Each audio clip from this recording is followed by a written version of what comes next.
За дуугатай бол видеокастын ээлж дугаар эхлэхэд бэлэн болоод байна. Өнөөдрийн дугаар маш сонирхолтой дугаар байгаа. Дуугатай бол видеокаст болон Behind the Sport podcast-ийн хамтарсан дугаар байгаа. Тэгээ өнөөдрийн дугаарт маань одоо Монгол улсын гавьяа тамирчин мөн хоёр гэгч маань ирсэн байгаа. Тэгээ 6 удаагийн олимпиад оролцсон, 2 удаагийн олимпийн хүрэл медальт тэгээд одоо маш олон дэлхийн аврагт орсон байгаа. Би таны юг одоо ихлээр алтан медаль 13, олон улсын тэмцээс алтан медаль 13, мөнгөн медаль 12, хүрэл медаль 11 авсан юм байлээ мөн хоёр гэгч маань. Тэгээд ийм хүндэтгэн өнөөдөр битгүүрийн урилгыг ирээд хүлээж авсанд маш их баярлалаа. Тэгээд саяхан бас Монголдо ирсэн байгаа тийм. Танд энэ өдрийн мэндийг хүргэе. За сайн удаа маш их баярлалаа.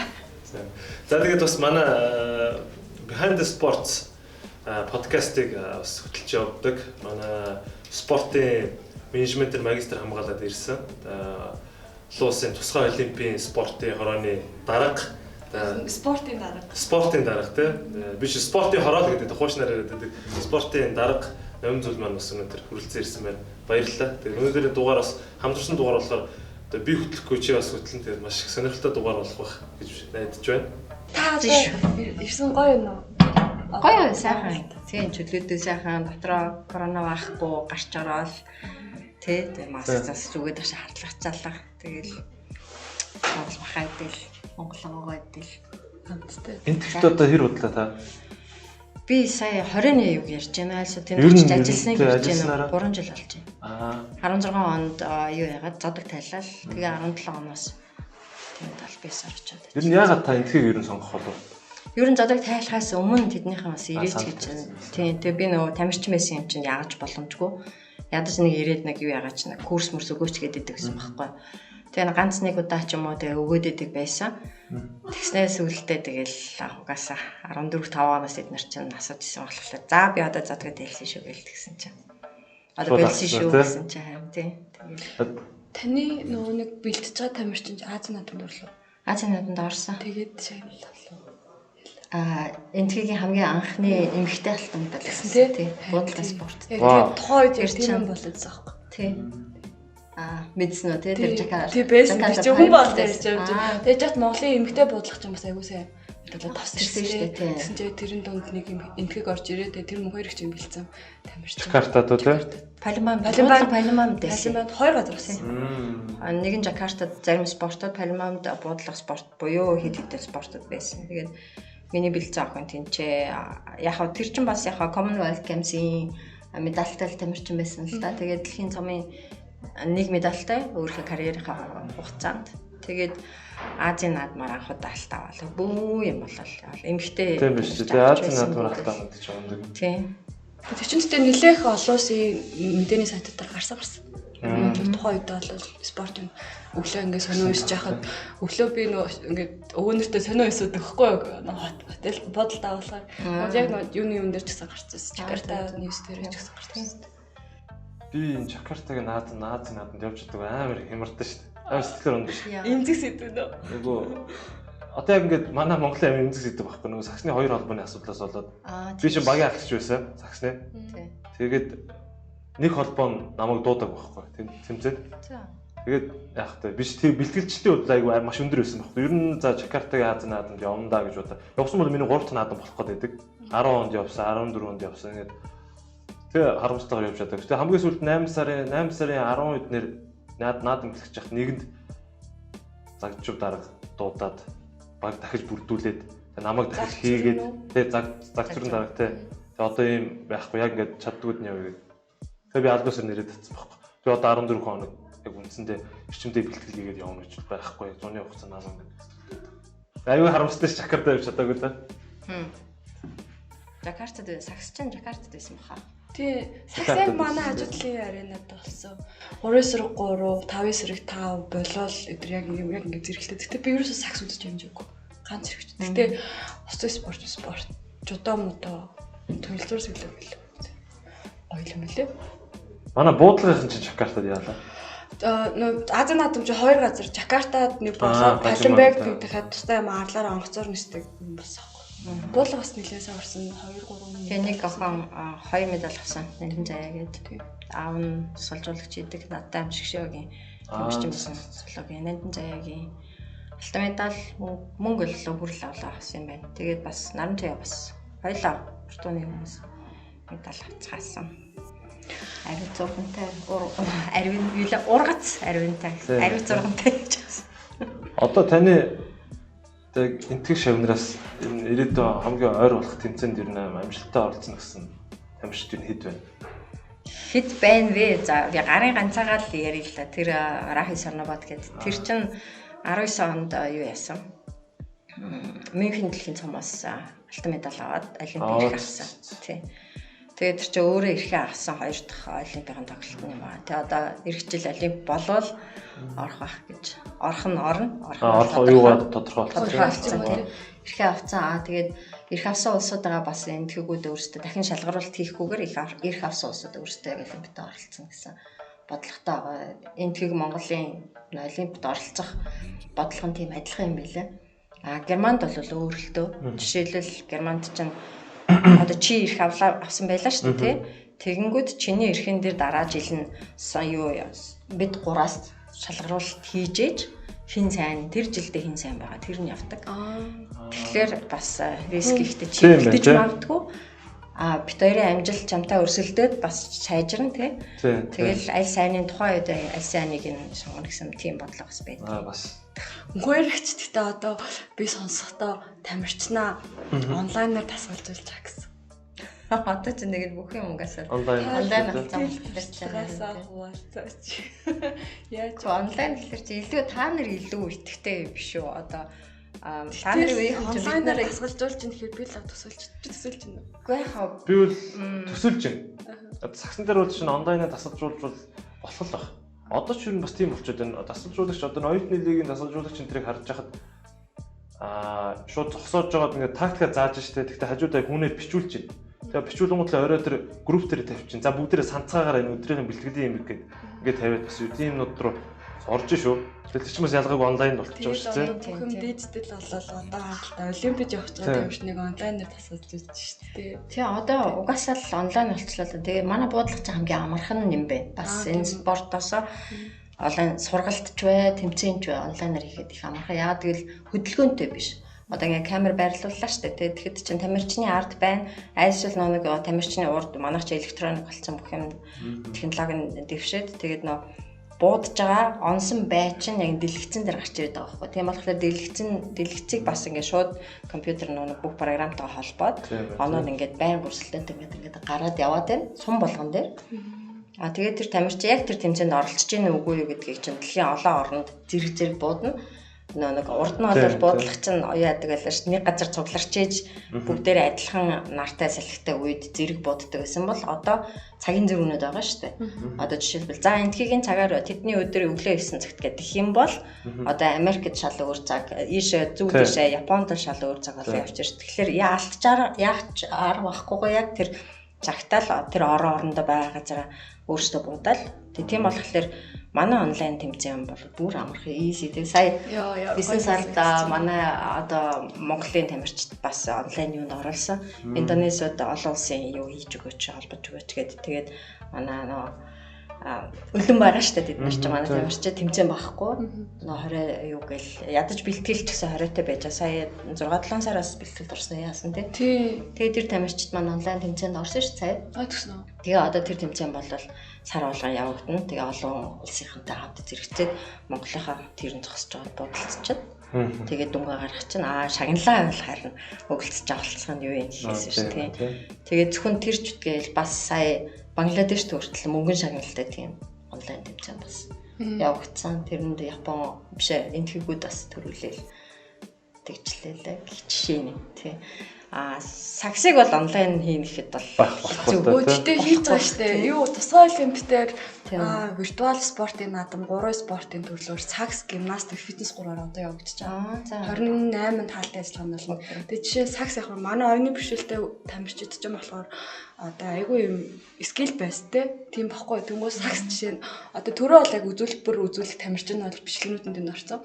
Жишээ нь 60 секундэд хэдэн удаа залалт хийх вэ? 20 удаагийн чөлөөт хөдөлт хийхэд хэдэн удаа орох вэ? Тийм саксны виртуал тэмцээн хийж байгаа. Тэгвэл тэр чинь одоо нэг e-спорт хөгжөөд байгаа шүү дээ. Тэрнийг бас сагстай холбоод сагсчдыг бас тоглоулаа хөлбөмбөгчдөг бас байгаад манай Монголд бас нэг тим биш нүггүй. Тэгсэн сайн e-спортын нэг тим хийж байгаа шүү дээ. Тийм. E-спортын тий. Өнөөдөр чинь над руу юу явуулсан лээ. Invitation энэ саксныхын юунд н орооч гэдэг. Би ойрд бэлтгэлгүй орох. Тэр чинь яг нөгөө нэг карантин яг нэг жоохон суларч ирэх үеэр хөлбөмбөгийн холбоотой нийлээд нөгөө фэнтези геймэрхүү юм хийгээд тэд чинь аим сонирхолтой л тоо. За нөгөө манай одоо подкаст видеокаст нийлээд яг тамирчны карьерийн талаар нэлээ ярмаар байгаа. Тэгэхээр одоо түрүү юм хоёр ихчдэр одоо яг тамирчны карьертай холбоотой бэлтгэлжээл товны одоо салгаат те тэр юмнуудыг ингээ ярина одоо битээр ээлжилж хөтлөнө. Тэгээд хоёр ихчийн нөгөө яг тамирчин бос юмыг нь бас бидрүүийн залуучууд одоо энэ дугаарыг бол бидрүүийн залуучууд амар их үздэг ер нь бол тэгэхээр одоо харьцангуй бас таныг юунууд нь түүх тэр одоо айгу гой зүйлүүдийг бол баг мэддэг байх гэж би боддتي. Ер нь бол тамирчин босон та нөгөө нэг юунаасаа та одоо баг 10 хэдэн жил олимпиад орсон түүх тэнд ороод байгаа шүү. Ер нь яагаад та буудлага спортыг сонгосон юм? Одоо нэг би одоо бодохдоо нэг Василий Зайцевгийн кино байдаг шүү дээ. Өвөө нь анчин байсан. Тэгснэ дараа нь мэрэгэн бууч болчтой шүү дээ. Нэг залуу гарч ирээд бүгдийг буудаад нэг дэлхийн 2 дугаар дэнд нэг жинхнээс юу байсан шиг танд одоо юу гэдэг өвгөө ч юм аавгаа ч юм дагаж яваад ингээ бууж муудахад анх гоё санагдаад энэ спорт руу орсон уу? Эсвэл яагаад энэ спортыг сонгосноос надад амар сонир санагдаад байгаа байхгүй. За манай аавд зүгээр дохиотой гарбуу байдаг байсан. Зүгээр дуу гаргадаг. Тэгээд тэр чинь зүгээр л панл хийн үхээс шүү сум гарна гэсэн юм байхгүй. Тэгээ өөрт нэг калибр нэг халиавар гэлдэг шүү дээ. Халиавар байсан л да. Гэхдээ намайг нэг удаа нэг хөдөө хээр дагуулчиад нэг аргалч илээ чулууч илээ тавьж байгаа нэг буудуулсан талбай. Гэхдээ би тэрнийг ер нь нэг сайн санддаг. Тэгэхэд нэг 10 орчим настай байсан уу яасан. Тэгэл ердөө л тэр буудаа харьцсан тэр. Тэгээд 9 дугаар анги гэдэг чинь бид нар чинь 8-тай 9 дугаар анги гэдэг чинь 16-тай байхад цэрэгжлийн хичээл гэж ордог байсан баггүй. Одоо ерөнхий боловсролын сургалтанд цэрэгжилт гээд тэр үед тийм ээ. Тэр үед чинь хэрвээ дайн тулаан болох юм бол те бэлэн байдалтай байх хэрэгтэй. За нөө хортой агарын хор юу вэ? Хорны маскыг яаж зүүдгийн, бууг яаж эвлүүлж угсарч задлахын, бие биендээ яаж анхны тусламж үзүүлэх юм ингээл те. Тэгээ яаж ингээд нэг жигсаад те баруун зүүн эргээд ингээд алхахдаг гин те гүйлт барилт гэдэг тэр бүх юм заадаг байхгүй хагас чирэгчлэлтийн маяг тийм бичил. Тэгээ тэрэн дээр хүүхд толгойн 3 сум буудаал. Тэгээ тэр 3 сум буудснаасаа багийн сургуулийн багийг бүрдүүлээ 3 охин 3 хүүхэн. Тэгээ 6 хүүхэд нийлээд сүүлдээ хотуудын сургуулиудын аврах шалгаруулах тэмцээн өсвөрийн мэрэгэн буучгээд тэгээ тэрүүгээр буудаал ингээд явсаар агаал тэгэл буудлага спортод торж үл. За сургуульд байхдаа би болохоор нэг сагсан дээгүүр дуртай ангийнхаа нэг сагсны багт ордог гэсэн байхгүй юу. Тэгэл волейболынхаа ангийнхаа багт орно. Тэгээд сагсны гэршгийн дугуйланд явах гэсэн чи секцэнд явах гэсэн чи намайг аваагүй. Би өөрөө дурлаад байдаг гэтэл нэг сагсны багштай гологдохгүй юу. Тэгэл амар урам хугараал явжсэн чинь бас нэг спорт гэсэн утгаараа буудлага гэсэн юм хүрээд ирэхгүй над дээр ирсэн юм шиг надад санагддгийн. Тэгэл яг тэр үед бол би нэг эмч болно гэд нэг хиймийн дугууланд явдаг гэсэн байхгүй яг. За 10 гэсэн эмчлэх чи хиймийн дугууланд явна гэж 7 хоногт нэг удаа дугууландаа их сургууль дээр очиж суудаг байсан. Буудлагын болохоор 7 хоногт 2 удаа 2 дахь 5 дахьад илүү дээ секцэн явагддаг гэсэн. Тэгэл нэгэнд нь 2 дахьт нь буудлагатай очиад 5 дахьт нь хийм рүү явдаг. Тэгсэн чинь оюун гээд хамт эхэлсэн охин маань чи 7 хоногт дахиж ирэхгүй бол ганцхан ирэх юм бол чамайг хасна гэж ялээ гэдэгдэг байхгүй. Тэгэнгүүт нь хиймээ хайчаад буудлага руу гүйсэн юм дээ. Тэгэхээр чи би таны уншиж ирсэн юм анхны олон улсын тэмцээн 1987 гэсэн тийм. Яг намайг төрж яхад би бодсон. Таны анхны тэмцээн 1985 онд би яг төрж яхад олон улсын тэмцээнд явж ирсэн юм байлээ. 85 онд яг спортын тэмцээн уралдаанд ороод 87 би төрөөчгүйсэн. 85 оны одоо намар одоо тэр 9 сард нь тэр тэмцээнүүд нь болоод 10 сар тэр хотуудын тэмцээн болоод тэгээд сэлц эхлэв. Тэгээд 10 сараас 85 оны 10 сараас хичээлж эхэлсэн гэсэн. Анхны энэ гадны тэмцээн ямар тэмцээн байсан бэ? Польшийн эдэрчүүдийн тэмцээнд орсон. Вроцлав боллоо, Катовиц боллоо. Тэгээд тэрэнд анхааралцчихсан. Яа, мөрөгч 87 оноос хойш тамирчин байгаа. Одоо засгалжуулагч агаад яаж энэ одоо биеийнхаа бүх ингээд юг ингээд бариад ингээд юу гайхалтай шүү дээ. Үгээр хэлшиг арга байхгүй. Би одоо ингээд уншиж байхдаа хүртэл ямар ч юм сая ярианд ороход ингээд юу яагаад байгаа вэ? Сүрдээд байгаа байхгүй. Юм асууж чадахгүй тий. Одоо нөгөө манай саксныхнаар ярихаар 1992 оны Барселоны Олимпиад одоо юу гэдэг саксны одоо хамгийн мөрөөдлийн баг гэж ирж исэн. Тэгсэн яг манай мөнхөр ихч 92 оны анхны Барселоны Олимпиад явж исэн юм бэ лээ тий. Тэгээ бас харчаад ямар гоё азтай бэ гэж би бас дотроо бодож исэн байхгүй. Бас тэр Олимпийн талаа. Тэрс гайшаа. За түрүү чи ярьсан та хоёрын дээр нь сүрдээд юм гэдэг шүү дээ одоо. Олон жил яасан гэл тэр чинь угаасаа ингээд одоо хүүхэд залуучуудад гэж хэлэхэд бол хэрвээ чи ямар нэгэн юм ингээд спорт ч юм уу юу ч гэдэг нэг юм бариад авцсан бол тэрэндээ дуртай бол тэгэл өөрөө өөрийгөө хуурахгүйгээр тэг үнэнчээр өөртөө ингээд нэг цагийн хуваар гаргаж штэ. Өдөр өөр ч юм уу өдрийнхөө цагийн хуваарнуудыг тэрнийгээ тэг ингээд яг л дагаал мөрдөл яваад байх юм бол угаасаа тэр хэвшилд орчдөг.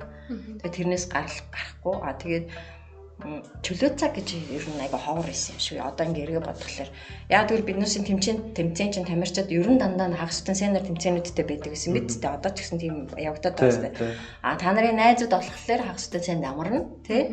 Баярлна. Та нар бол тэмцээндээ явна. Яг тийм одоо би эргээд өөрх амьдрал эргээ харахлаар тийм мэдээ. Тийм болохоор нэгэн л бариад авцсан спорт юм чинь. Тэгэл спорттой би нэг хийх ёстой гэж бодоод тэгэл явдаг л байсан л да. Тэгээд тийм болохоор та нар ч гэсэн бас мэдээж тэгэл явж нэг мэдгэд л олон жил өнгөрч байгаа юм бас ингээл энэ судал дээр тайр суугаалаас ингээл явж байгаа юм. Харин тэгээд 92 оны Олимпийн дурсамж гэх юм бол тэнд очиод мөрөөдлийн баг гэлтэй ирсэн ингээл тэр үеийн саксныхаа чинь бас үздэгэл байлаа ш манаас зургатаар гардаг байсан. Тийм болохоор биднээс бас нэг ингээд одоо айдл гэл хараал тэднээс чинь хараал үдэл бахархаа бүгдээрнийх нь нэрийн чэжэр мэдээл тоглолтын үзэл тэгдэг байсан хүмүүс ирсэн гэл тэр нэг Карл Луис гээл тэг өнгөнэ. Тэгээ хар тэр мөрөө чи ингээд Олимпийн нээлтэнд тэтгэж 23 настай л байлаа шүү дээ. Нээлт хийчээд тараад стадионоос нэг тамирчдын тосгонлоо явж хаад нэг автобус нь цууж явсан байхгүй. Тэгэл нэг автобус дүүрхлээр хөдлөн гэдэг нэг хүлээгээ зогсож байгаа ш. Тэгэнгүүт гаднаас Карл Луис орж ирэл урдуур хүмүүс ингээд цац маамч манайш чи хойшоо л яваа ш. Судлаар бүгд ингээд хараад Үгүй тэгэл яг тэ өмнө нь болохоор стадионлоо яг орохын стадионы доор бид нар чинь тамирчид нэг жигсэж орно гэж хүлээж идэг байхгүй ямар ч олон цагаар хүлээн стадион дүүрцэн үйл явдал тэнцэнэ тоглолтод бүх юм явагдаад байгаа шүү дээ. Тэрнийг хажуугийн жижиг зааланд спортын гимнастикч байдаг юм да. Тэрэнд бид нар бас улс орнуудыг ингээд дараалалаар юу хүлээлгээ суулгацсан. Тэгэл тэр хооронд ч нэг найр наадамшиг юм болно ш. Би тэгээ тэмдэг эмдгээс айлцаал зураг авахлаа те. Тэгэж явж байгаад хамгийн сүүл яг орхын алдаад тийм Луис Бастин ч яг зогсцоо улс орнуудыг харцсан ингэж зогсож байгаа. Тэгэнгүүт шиг энүүх энэ чинээс ойрхоноос ингэж харна гэдэг чинь бас гоё те. Хичнээн яг биднэрт дурсгалт л өөрсдөд дурсамжинд үлддэг. Тэр болгоно боломж гараад зураг аваад боломж байхгүй. Тийм болохоор тэр харсандаа гэсэн тийм сэтгэгдэлд орсон. Одоо ингээд одоогийн хүмүүс бүх шууд ингээд шууд тэрж аваад селфи хийчих шүү дээ. Селфи хийгээд нүдэрээ л зураг дарж байгаа. Тэгээд дурсамж болоод үлдчихэж байгаа. Тэгээд одоо ингээд харахад яг тэр хүний тэн зогсож исэн, би ингээд энэж исэн гэдгийг ингээд үлдчихэж байгаа. Тийм, харагддаг, өөртөө л харагддаг. Тэгэл нөө газрын теннисний одууд энэ төр те тэрэл тэнд ч яг бид нартай адилхан бас л цүнхөө өөрсдөө тосгонд дээр хоолойтой ярьж байдаг. Гэхдээ мэдээж мөрөөдлийн баг бол тосгонд байгаагүй л те. Тийм үү? Тийм. Америкч нэг тийм жоох юутай шүү дээ. Саксных нь очихоор Олимпийн юунд байрладаг. Дандаа тусдаа байрлаж мэрэлдэг. Өөрсдийн мэрэгжлийн спорт болоод association амар их мөнгөтэй болсон болохоор тэгээд тамирчтаас жоохон тусад нь ойлгож байдаг тиймэрхүү юм байна. Тэр протоколыг дахгүй болж болт юм байна тий? Болно. Юу бас өөр спортын ч гэсэн бас яг тосгонд тамирчтай буулгачаад хэрвээ бүр хол стадион нэлээд хол байх юм бол стадионд ойрхон буудал аваад тэгээд тамирчтай тэр буудалд амраахын тулд тийм ч ойрхон байлгаж байгаа шууд стадионд богино багцаа тийм. Тэгээд зохион байгуулдаг улс орнуудас байгаа л та. Өөр спортын төлөөс онцлогоос шалтгаалаад гэх юм уу тий. Би юм асууч түрүү. Нөгөө нэг одоо яг төрөөдөө би бас дээр ярьж байхаа төрөө 2000 оноос хойш лиг тоглож байгаа байхгүй Саксны дэглэгт. 2001 оноос лигт бол жоохон сүүлдэлтэй. Ер нь Саксыг бол 2000 оноос. Улсын хэмжээний тэмцээнд байна. Тэгэнгүүт бас 20 жил. Тийм бас л болцсон байна. Тэгээ би одоо ингээд лиг ингээд үзэж сууж хахад түрүү аягүй сайн нөгөө нэг магтж байгаа юм биш. Гэтэ яг тэнд тоглогч залуухан тамирчнаар дунд яг мэдлэгэн фит яг ингээд хурдтай ингээл байгаад байгаа хгүй. Тэгээд та бас яг тийм байгаад тэгээд би яг тэр сахилга бат тэгээ хоол унд яг юундаа байна яг энэ уртудаа хугацаанд яа гэм бол одоо яаж энэ одоо энэ юугаа форма ингээ бариад тэгээ ингээд яваад гэм бол хүмүүс янз янз ингээл таргал тураал садаж муудаал ингээл байгаад дээ шүү дээ. Перформанс нь ингээл унж буцаад хүмүүсүүд амар их өдөө шүү дээ. Яаж ингэж юм констант доктортой ингэж авч явдаг юм бэ? Олон жил доктортой авч байгаа гэдэг бол тэгэл төрөөд гэсэн бас хэлхэл ахалт одоо ингээл бараг 20 жил тоглолцсон байна гэдэг чинь спортын буян гэж би бол одоо эргээд хэлэхэд спортын буян гэж хэлнэ. Яагаад гэвэл манай спорт хичнээн зогсож байгаад бууддаг, сууж байгаа твтж байгаа бууддаг, хөдөлгөөнгөө хэдий ч бас ингээл бие хүчний тодорхой хэмжээний бас нэг ачаал бэлтгэл хэрэгтэй байдаг. Тэгээ тэрнийг хийсээр явсан. Тэгээ одоо эргээ харахад бас өөрөөр бахархаж суудаг л да бас тэр бүгдийг ингээд хийгээд явсан. Тэрнийг хадгалж явсан гэдэгтээ бахардгийн. Тэгээ олон жил хамгийн гол нь тэр спорт дунд зүгээр ингээ холилдох биш. Топ дотор ингээд холилдоод те эхний хэд дотор ингээ олон жил хамт тутгалдаж авна гэдэг чинь бас мундаг юу юм байна. Хөдөлмөр зүтгэл юм байна гэж би бас өөрөөр бахархаж явж байгаа тийм. Тэрийг бол хамгийн гол нь буудга болоод тамирчны карьер дууссан хойно тиймэрхүү юм толгойд орж байгаа байхгүй. Тэгээд мэдээж спорт бие хүчний бэлтгэлээ хийн. Тэрний дагуу өөртөө итгэл чинь сайжирч ирнэ. Тэгэл яг одоо чиний хэлсэн тэр олон жилийн тэр юунд юу гэх юм тэр тодорхой төвшөнд байгаад тэрнийг хадгалаад байна гэсэн цөөхөн үгээр болол. Би нэг хөдөлмөр би одоо юу гэдэг олимпич явдаг одоо агуу тамирчид нэг жигтэй тамирчууны хамгийн агуу амжилт бол олон жил доктортой топ хэмжээнд байна гэдэг л энэ бол хамгийн амар хөдөлмөр байд юм байна л гэж би зүгээр нь боддог. Одоо манай Саксныхан зэрэг үнэхээр тасархай 2-3 жил тасархай байсан тамирчин байна. Гэхдээ тэр хүн хэзээ ч 10-15 жил тэр төвшөндөө барьж чадаагүй болохоор тэр хүн тэр төвшөнгөөс гэж холдчихлоо байхгүй. Тэгээд үнэхээр яг би яг хоёр ихчээ юуг уншиж хах 92 оноос яг олимпийн юу бол 2012 он тий. Сүүлийн олимпийн таних? Тийм 12 он тий. Тэгээд 6 олимп үзэж байна тий. Тэгээд одоо тэн дунд олон дэлхийн аваргууд байна. Тэгээд медалуудыг ингээ хаж олон улсын тэмцээнээс алтан медаль 13, мөнгөн медаль 12, хүрэл 11 байсан уу. Тэгээд тиймэрхүү юм юу гэдэг та тоолж байгаа байх. Тэгтээ тэр нь олон улсын хэмжээний тэмцээн байх шиг байлээ. Тэгээд яаж энэ урт хугацаанд ийм карьерийг ингээд ийм өндөр түвшин тэгээд ингээд таны яг байруудыг харж дандаа л медаль аваагүй ч гэсэн ингээд дандаа өндөр хэмжээнд байрууд байгаад байгаа те бодож ирсэн яг би өөрөө энийг бас энэ залуучуудад үлгэрлэн дуурайлахыг хичээдэг байхгүй одоо ер нь Монголд 28-9 наснда ер нь зодог тайлна гэж ярьдаг байсан. Миний үед манай ахнар махнар Саксан дээ. Тий, энэ даа болио гэж бүгд үзээтэй болол тий. Ажил төрөлгээл. Би ч бас нэг тийм бодож исэн үе байгаа. Тэгээ сүүлийн үед одоо би 33-т одоо 34 хүрч байгаа. Тэгээд яг адилхан 23-тай хүнтэй адилхан би организмаараа яг жоохон дутууч гэсэн байх боломж байгаа байхгүй. Гадны ер нь сайн тамирчдаг гэсэн харахад тэгэхээр яагаад Монгол заавал 30 наснда тий зодог тайлаад манайх чинь карьерээс хойш амьдрал аюу хэцүү болчихдог тий. Тийм учраас бас дуртай аймаа хийгээд явж явах хэрэгтэй байна гэдэг энийг бас ингээл харуулах гал хичээгээд байгаа байхгүй тий. Өөрөөрөө тэрээд жишээ болов. Мөрөгч та бас төрөө дараанаас хэлээд өөрөө сэтгэлзэн одоо юугаа татвартай байдлаа яаж бэлтгэдэг вэ? Одоо тэр бол одоо мэрэгэн бодогч тий хамгийн чухал гол техник шүү дээ. Тий. Ялангуяа буудлагт бол толгой нэлээд чухал үүрэг гүйцэтгэдэг. Гэхдээ ер нь ямар ч спортод толгой мэдээж угаасаа маш чухал үүрэгтэй. Хичнээн бие бэлтраараа хурд хүчээрээ өөрийгөө сорж байгаа ч гэсэн хэрвээ бэлтгэл дээр те хичнээн өндөр байсан ч гэсэн тэр өдрийн тэр цаг тухайн мөчөд нь толгой чинь яг зөв ажиллаж чадаагүй л бол бас алдаа гарна гэсэн үг те. Тийм болохоор яг тогтцсон нэг сэтгэл зүйн өөрийн гэсэн чамд өөрт таарсан, надад өөрт таарсан тийм юмнууд байгаа шүү дээ. Одоо миний цэс байгаа шүү дээ. Тийм аргууд байгаа шүү дээ. Тэрнийг бэлтгэл дээр нэлээд өөртөө хөвшүүлсэн, хэрэгжүүлсэн тийм байдаг. Тэгээ тэрнээсээ яг гарахгүй яг тухайн үед хүн чинь сандралд орно. Юу яа паникт орно шүү дээ хүн чинь угаасаа тэмцээн дээр ямар ч айдасгүй явагддаг тэмцээн гэж хэдэж байхгүй би бол тэгж хэлэх юм байна. Ямар ч тэмцээн дээр тэгдэгс хичнээн чи итгэлтэйсэн чи хичнээн чи танаа баг ингэ төрүүлж явж исэн чи цаанаа л нэг за цаг хизээ дуусах хэлээ нөгөө багийн тоо хэдвэлээ тий тэр мөрийг үргэлж ингэ нэг бодож явж байдаг шүү дээ. Тэрнээс болоод хүний тэмцээнд орох юу дандаа нэг айдас дандаа дагаж явж байдаг. Тэ ямар ч мундаг хүнд айдас болоо яг тэмцээ эхлэхийн юм хүн шүглд уурахын юм тэ айсвал манайхад бол старт гэж хэлхийн юм хүн байгаа шүү дээ. Тэ манайхан ч ингээд энийг ингээд бүгэлцэн чихээ ингээд таглалцгаар чи яг зүрхний цогцолт ингээд чихэн дээр дүн тэ жоох эвгүй тэ улам тод сонсогдоод та харахад нэг л кул хүмүүс зогсоод байдаг дотроо бол зөв өнөөх нь ингээд савлж байдаг.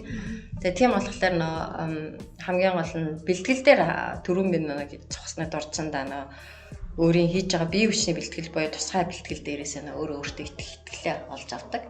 Тэр итгэлээр шууд тэмцээнд орно гэсэн. Гэхдээ би алдчихсан удаанууд байгаа л да одоо ингээ яриа сууж байгаад сайхан амархан л байна. Яг тухайн үедээ бол жишээлбэл Атлантаг 96 оны Олимп 92 онд медаль авсан гот. За өнгийн өрчлөн гээл те. Ялаа хүрл авсан ч мөнгө ч юм алдчих юм уу те авчиг гээл. Тэгэл тэнцээ бэлтгэл бол топ байсан. Үнэхээр топ байсан. Өөртөө зөндөө итгэлтэй те. Итгэлтэй тий. Гэхдээ одоо бодоход ингэ жоох айдас бас байсан л байгаа байхгүй. Айдас юм уу нэг жоохон тийм нэг айхгүй ч гэсэн нэг тийм нэг химээсэн тиймэрхүү юм байсан. Тэгэл тэмцээнд орлоо байхгүй шүү дээ. Байхгүй гэдэг чинь тэгэл ихний 8 багтаагүй. Тэгэл өөртөө огт байгаагүй. Тэгэл олимп болгонд чинь амжилтаа дээшлүүлнэ. Эхний 8-д орно, альсвал медаль авна. Дандаа л медаль авна гэж ордог тий. Тэгэл тэр чин дандаа өмнө нь бол техникийн бэлтгэл маш өндөр байгаа хэрнээ одоо танахаараа шийдэл мэдлэг бүх юм тохирсон байж штэ. Тэгэхэд л яг тухайн үед тоглолтод ороод бөмбөг ирэхэд авч чадахгүй ч гэдэг юм уу тий. Шидэхтэй буруу шийддэг ч юм. Дандаа нэг тиймэрхүү алдаанууд гараад би нөгөө онжсэн тэр онж байгаа тэр оноогоо онж чадахгүй байх юмуд бол элбэг тохиолдчихсан. Элбэг гэдэг нь одоо тэр 6 олимп тий. Тэгэл гайгүй болж ирсэн нь юу юм да 2004 оны Афина олимпиад. Та тэр үеч нөгөө Германаас тий 5 дараа 6 дараа Германы нэрээс тий. Тэгэл нэг гайгүй нэг ихтгэл орж ирээл. Тэгэл 2008 онд медаль авал 12 онд яг медаль сайхан аавна гэсэн яг бус хүмүүс ч гэсэн тооцоогоор аавна гэсэн явж исэн чинь байхгүй бөөм өвдрээл. Тэгэл янз бүрийн болол тий. Янз бүрийн техник юм бас юмуд гарч ирээл. Тэгэл өндөрлж иж билээ. 16 жилийн дараа яг амжилтаа ингээд дахиулна гэдэг яг мэдрэмж нь ямар байсан бэ? Яг та тэрийг ингээд хийчээд ёо одоо ямар тэгэхээр айгуу гоё. Айгуу гоё харин яг тэр нэг мэдрэмжтэй би болохоор ингээд спорт яг нэг тийм мэдрэмж нь амар гоё юу. Танд яг тэгэхэд ямар мэдрэмж төрж исэн бэ? Одоо би яах вэ гэж юу бодож исэн бэ? Та яг тэр үед хязгааргүй баярлж яснаа л мэдчихээн. Ямар ч байсан бууцсан оноо нь бол яг 16 жилийн дараа 92 онд 23-т дараа нь 16 жилийн дараа яг тий тэгэл миний оноо яг Гүндэгмаагийн оноогийн дараа байгаа байхгүй юу. Тэгэл Гүндэгмаа нэгээр би хоёроор гараад ирсэн. Одоо ер нь хаалт байхгүй тий. Битэрт Гүндэгмаа Монгол Улсын олимпийн авраг болох нь тодорхой болоосай гэж одоо битэрч ингээл яг нэг иймэрхүү жижиг өрөөнд тийм финалд орох гол бэлдээл байж байгаа шүү. Битэрч бас 2004 онд хамтдаа бас нэг Афины олимпиад бас финалдчихсэн тий. Тэгэл тэгэхэд ч битэрч хоёр үнэ ингээд төвөрлөлтөд би манер Гүндэгмааг төвөрсөн байснаас нь төвөрснэ тэгжсэн. Тэгэл за гэл тэр удаадаа бол нөгөөс зайтай байсан л да. Яг л манер нэгд явж байгаа юм чинь бас тий. Тийм шүү дээ тий. Тэгэл аюу саад болохгүй гэсэн утгаараа 2004 он саад болох гэж тэрсэн ч юм биш л дээ. Юу тийм ба. Хамтдаа энэ спорт хийж байгаа тийм. Монголын алтыг нь авчаасаа да манай буудлагаасаас авчаасаа тэгэл бодчихсон.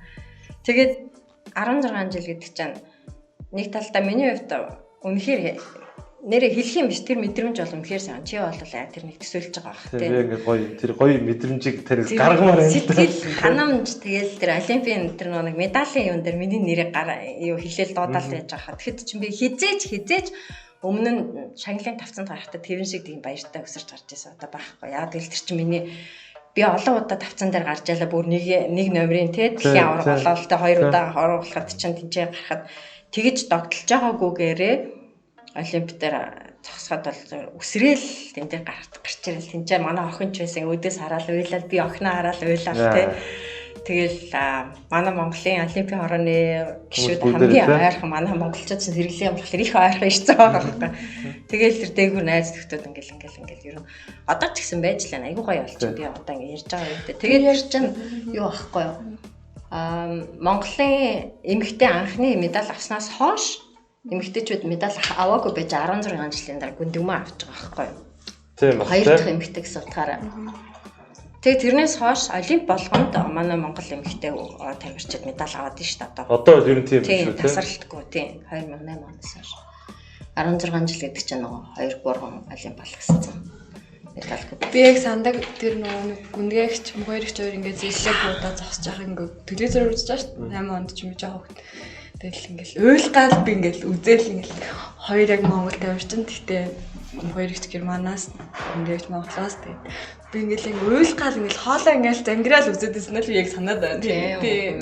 Тэр нэг миний бодлоор нэг өмнө яг урд нь янз бүрийн социалист улсууд цухтаагаад гарсан тамирчид гэсэн тэр тамирчдаа ингээд тэмцээн ингээд яг медаль зэдэлээд шүү дээ. Тэг чинь яг манай Монголын нөхцөлд бас чинь тий мөхөрөгч Германы нэрийн өмнөөс тэгээд одоо юу гэдэг Ундермаркч Монголын нэрийн өмнөөс хоёулаа гарч байгаа амар гоё мэдрэмж авч ирсэн. Тэгэхэд үнэхээр амар гоё авч ирсэн. Тэрийг хүн болгоо ер нь хэлдэж шүү. Өнөөдөр ч гэсэн би бас өөр хүнээс асуусан. Тэр юу гэдэг Герман Монголд биш тий яг гоё Монголд гэдэг тий тэр том улсыг бас төлөөлөөд ирээд буудаад тэр медаль аваад чагаа бол.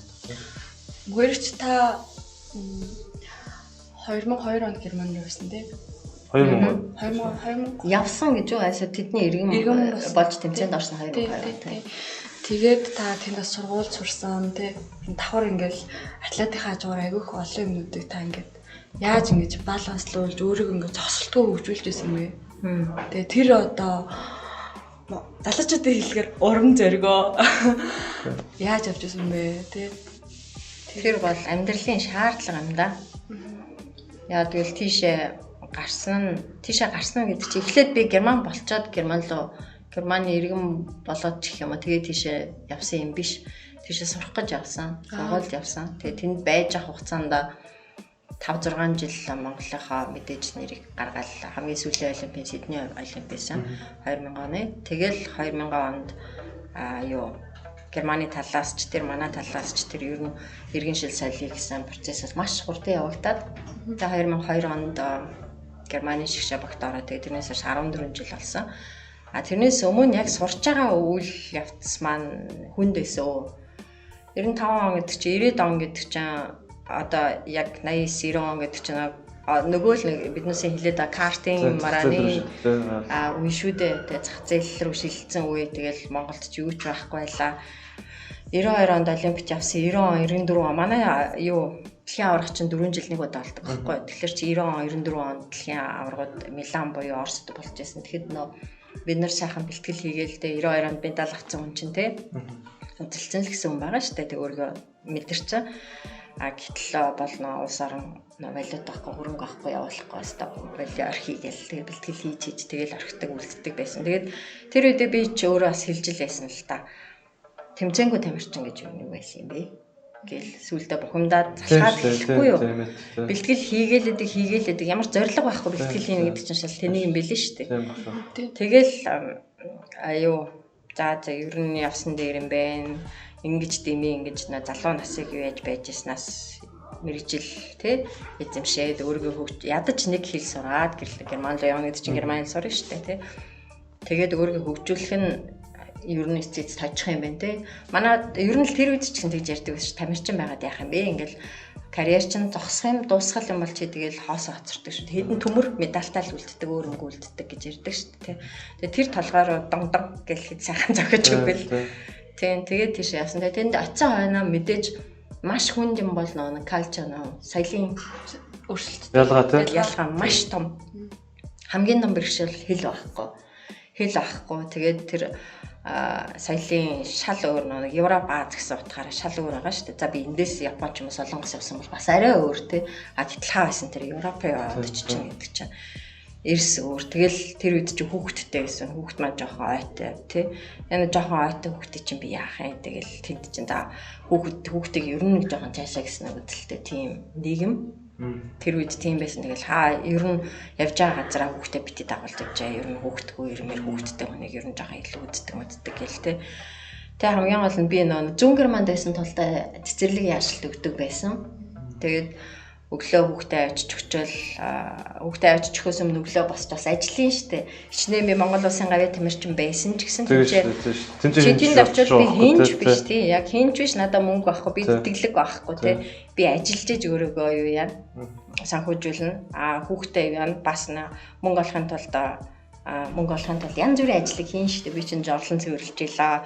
Хотелд бас ингээл ресторан станд ажиллаж илаа. Тэгээ нөө хэлнийхаас хичээлдээ явна. Тэгээ бас буудалгаа хийн. Тэгээ орой нөө найзууд олон Монгол оюутнууд олон байсан тул та одоо найзуудтай баярлалаа лайв зүг тий. Найзууд тэр үе оюутнуудтай бие биендээ ингээ хүүхдүүдтэй голдоо оюутнууд бие биендээ дэмж яадаг тусалдаг. Тэгэл дэм мэндэ гихчээр гэхдээ нэг хүний хийх юм бол маш их юм байдаг гэсэн. Одоо өглөө бослоо бэлтгэл гэхийн оронд ажлын цагийн ажил юм шүү дээ.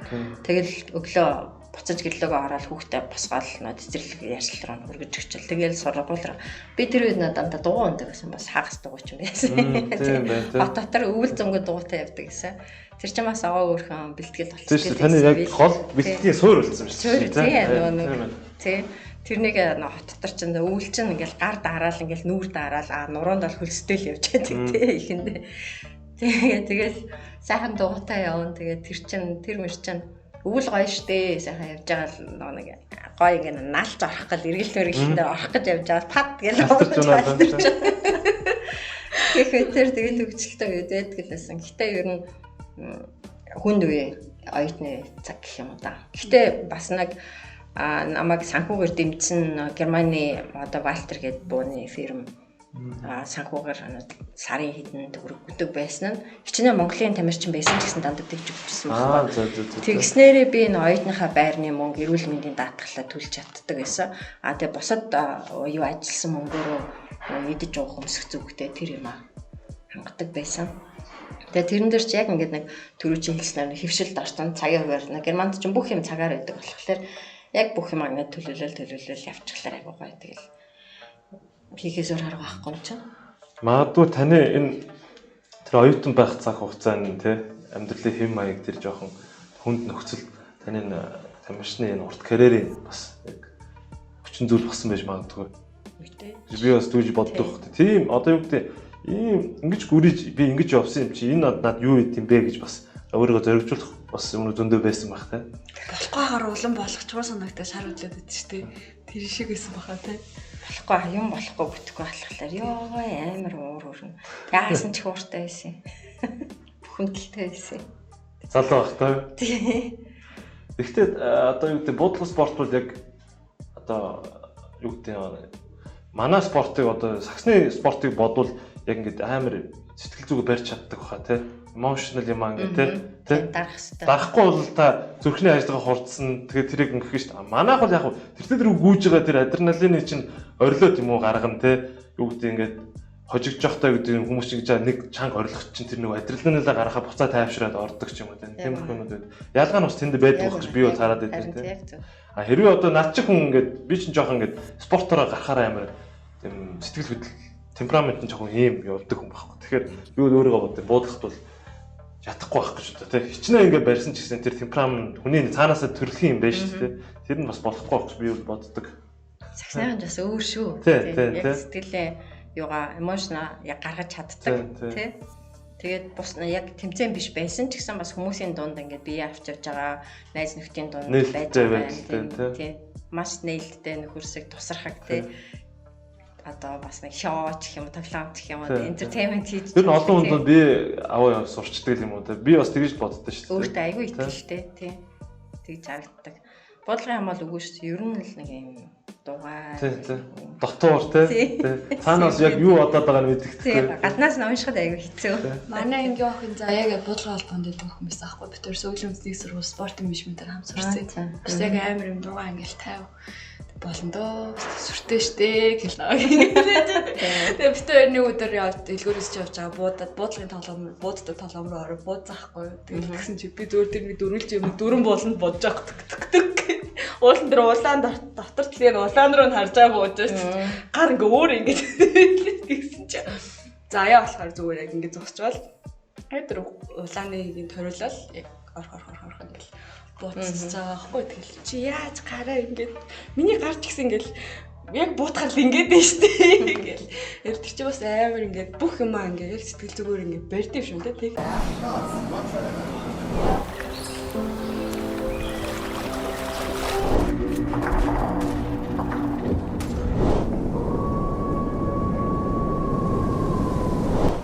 Цахим номын хязгааргүй боломж.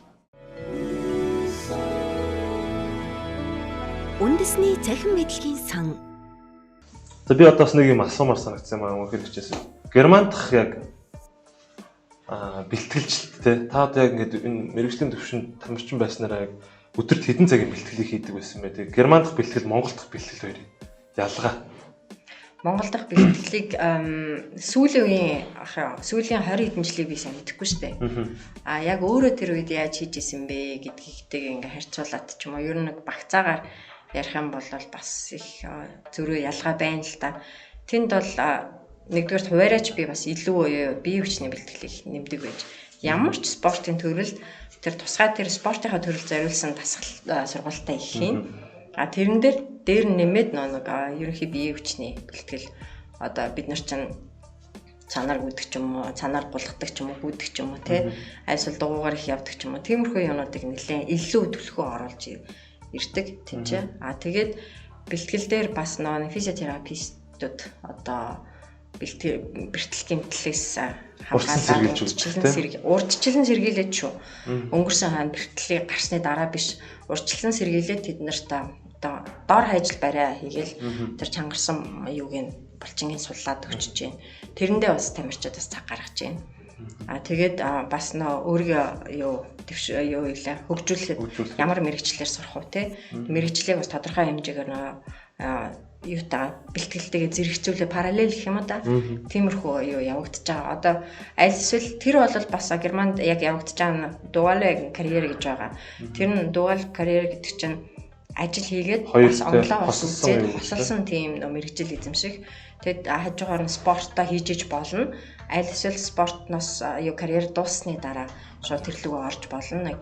Тиймэрхүү. Ер нь бол цагийг Германид болно цагийн хуваарийг маш нарийн гаргаад тэрнийгээ сахиж чаддаг болохоор энэ бүгдийг зэрэгцүүлээ яваад иж болж байна. Манайд бас ямар шүү маягаар явагдаад байгаа би сайн мэдэхгүй байна. Зарим нь зэрэгцүүлэл явжлаа бах тий. Оюутан мөртлөө тамирчинхаа шгшээ багийн тамирчнаар байдаг бах.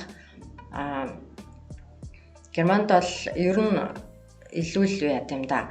Хамгийн тамирчдын хамгийн эмзэг цаг бол нас болох залуучуудаас насан туршдын тэр шилжих үе. Одоо 20-21 насныхан тий 19-с 21 насных яад үл тэд нар чинь ямар мэрэгжил эзэмших үү? Энэ спортоо цаашаа явах уу? Айсвал мэрэгжил рүүгээ илүү сургалт руугаа оюутан сургуулаа илүү хөөх гэдэг дээр илүү гардаг. Одоо шийд гарах хэрэгтэй байдаг. Тэрнээс болоод нэлээд зарим нь бол за би амьдралаа бодъё мэрэгчлээ илүү төлхөө анхаарай гэдэг юм бол спортоо бол маш их багасгадаг. Тэрний дагуу амжилтанч буурдаг ч юм уу спортоос гардаг ч юм уу тиймэрхүү юмнууд бас байдаг л да. Одоо та тэгээ Германд яг идэвхтэй байх үедээ хэдэн цагийн бэлтгэл өдөрт хийдэг вэ? Тэг асууж нэрээ те. Өглөө яг 9 цаг ихэд бэлтгэл эхэлсэн байдаг. 9 цагаас бэлтгэлтэй гэдэг чинь яг очих юм биш шүү дээ. 8 гэж очиод 9 цагт тийм 9 цагт нөгөөдөл чинь бүгдээрээ хамт бэлтгэл хийх хүмүүс маань бүгдээрээ байждаг. Аль эсвэл хэрвээ би ганцаараа өөрхөө клубийнхаа тэрэн бэлтгэл хийх юм бол 9 цагт эхлэхэд гал нэхэд бэлэн болцсон байж байна. Тэгээ 9-с 12 тэгээ тэр хоёроо хооронд 2 цаг завсарлаад өдөөс хойш бэлтгэл яг за би буудалгаал яриа л да тэ. Тэмцээний өмнөх үеийн бэлтгэл гэх юм бол өдөөс хойш 2-оос 4 хагас хүртэл юм. Тэгээд тэр цагтад бол тийм удаан тийм олон сум буудна гэсэн үг биш л те. Тэгээд тэр нэг буудлагын бэлтгэл гэдэг чинь янз янзын бэлтгэлүүд бас байгаа ш нь хоолсон шагаалгач байдаг юм уу? Альсвал нэг техник юм дан буудлагууд ч байдаг юм. Альсвал нэг тэмцээнтэй төстэй симуляшн ч байдаг юм уу те. Тэгээд өдөөс хойш нэг би чи 2 төрөл ч дотроо ингээд задраад бас өөр 3 төрөл болчихж байгаа байхгүй. Тэгэхээр өдөөс өмнө хийм буу 10 метрт буцсан бол өдөөс хойш 25 метртэй зөвхөн хурдан буудалгаач хийдэг юм уу те. Тэгээд тэрнээс хойш гэртээ хараад ч юм харихгүйгээр шууд нөө фитнес руу явдаг. Нөө зааланд очиж бэлтгэлээ, өчний бэлтгэлээ. Тийм. Фитнес бол яг өөрийнхөө спортод зориулсан одоо юу гэдэг нь гар өрөх мөрөх юм засал маслуудаа хийдэг үгүй юу? Тийм тэгтэй. Тийм. Тэгэл амар доктортой ингэж байлж байна. Доктортой удаан хугацаагаар байна. Одоо зүгээр нэг литрийн литр ч хагасан, литрийн ч юм уу литр хагасан ингээл бариад кино үзэж сууж байхдаа ингээд зогсож идэг ч юм ингээл хийж байгаа шүү. Тэгэл энийг 60 удаа штэ. Тийм. Тийм тэгэл нэг 20-30 секунд амарчаал тэгэл дахиад өргөөл. Юу нэ ямар ч спортод ингээд харахад амархан мөртөө цаана бүх спорт хэцүү гэдэг тэр үн тий. Одоо жишээ нь буудлын спортыг ингээд барихад за хүн зүрхний ялсан гайгүй гарын салганахгүй бараг буудна гэж тань яг мэдэхгүй хүмүүс тэгж боддог батал тэр чинь тийм олон бэлтгэлийн дараа тэр гараа чинь салганахгүй болгож байна. Яг тэрийг байндаа барьж ийн гэдэг чинь тий. Тэгээ одоо шүүгчнэр ч гэсэн яг тэмцээний өмнө тэгдэж шүү дээ. Бичлэг дандаа амар хүздэг. Би ч гэсэн ингээ ундрахын өмнө бичлэг үзээс өждөг. Тэгэл яг тоглолтын өмнө бол заалтаа би яг нэг цаг ингээ толинд заалтаа аваад ингэж харж яг толинд ганцаараа баах ингэж уугаа бэлдээл. Тэгээ би тэнд уурс үний тайвшруулад тэ замбрааг байгаа юм чинь ингээ ихтэй хүнд нь оруулахын тулд ингээ нүрийн эмоц орол мемик хүртэл толинд ингэж харж бэлдчихэж тоххой. Гард шүү дээ. Тэгэхээр нэг тиймэрхүү юм дээр үйл чухал гэдэг шүү. Сайн мөхөр их ярьж ин physical therapy гэдэг юм тий. Миний хувьд бол Монголд хамгийн хэрэгцээтэй байгаа юм одоо physical therapy гэж ойлгоод байгаа байхгүй. Харамсалтай манад яг хуваараа ганц нэг сураад ирсэн эмчнэр байгаа. Жижиг сажиг хувийн эмнэлгүүд байна. Гэтэ яг ингээд бүх улс орон даяар physical therapy гэдэг юм амар байхгүй. Тэгээ юу гэдэг байхгүй байгаад байгаа байхгүй. Юу гэдэг холбоо клуб болгон бүрстэн гэсэн physical therapist-тай байх хэрэгтэй тийм. Тэр асуудал байхгүй байгаад энэ бас жоохон эмнэлэгтэй байгаад. Тэгээд энэ учраас тамирчтай одоо гэмтгэхээс өрсөн сэргийлж чадахгүй. Гэмтснийхэн дараа хичнээн хагалгаа хийгээд тийм үстэй.